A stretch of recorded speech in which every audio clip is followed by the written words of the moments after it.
Hey folks, today I'm going to be showing you some differences here between this older Dyson model, I believe it's a V6, and a V8 model. Now, I think they're up to like V13 or something like that, but this V8 is still available.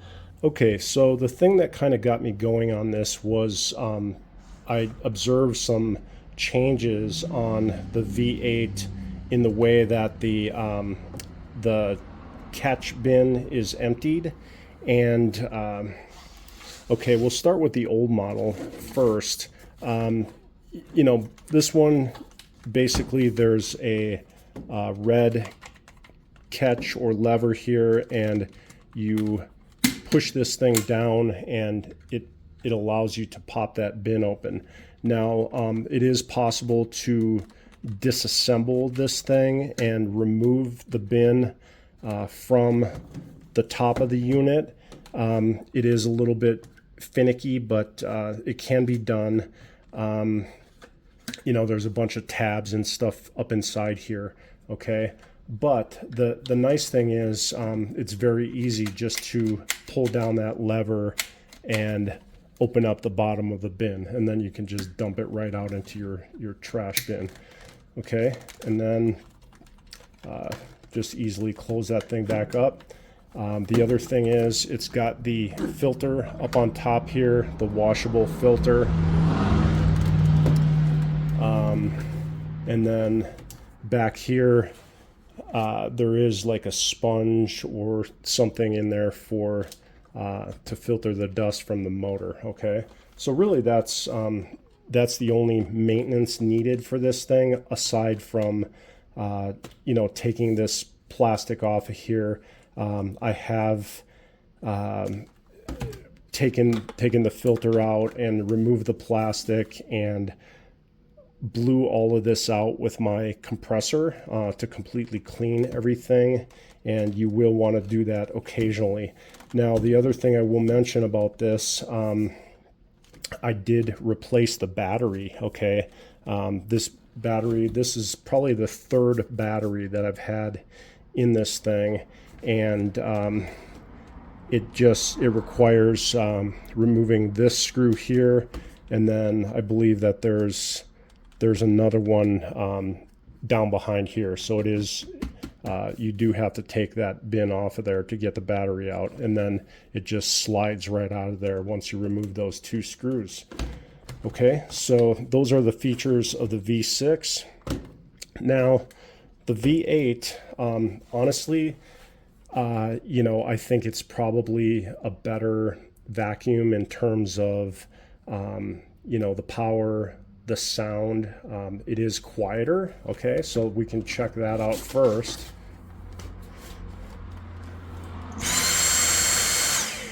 Okay, there it is. There it is on normal, and then we'll go max.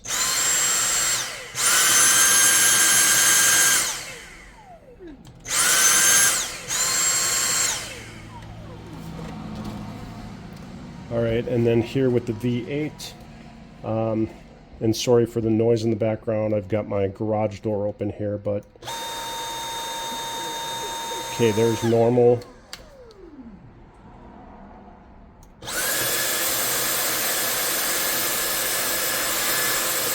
And there's high speed. Okay, so it does seem a bit quieter. They probably improved the motor, maybe went with a brushless, or I don't know, they may have had that already, but anyways, it is quieter. Again, this filter for the motor is removable, so I suppose you could replace that, or perhaps air blow that out with compressed air.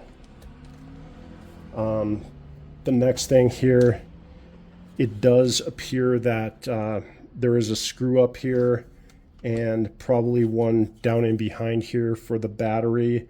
Dyson is probably going to tell you to use, their battery, but you can get aftermarket replacements, okay, that do work, and I've proved it. I've had two of them already in the old vacuum.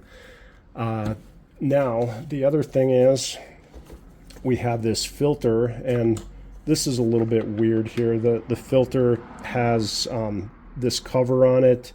I suppose this probably comes off. There are some tabs in there, but you know, this is the washable filter here, and I believe you can get replacements. Again, you can get the Dyson, I'm sure, or the aftermarket. Want to keep that clean. And then finally, taking this thing apart, you know, I found this to be a little more complicated than the V6, and I don't understand. You know, yes, I suppose you know, this vacuum is an improvement over the V6, but it really just seems a bit more complicated. However, it does allow you to, you know, get that suction head off of there. So you do have to lift this up, get the motor or the suction head in out of the way, and then there is a red tab down at the bottom here, and this will allow you to completely remove the dustbin. Okay, so we'll do that. The thing that I found a little strange was you can actually pull this thing completely out, and there's some just, you know, it seems like the tabs in here are a bit delicate, so it does require some alignment when you're putting this back in.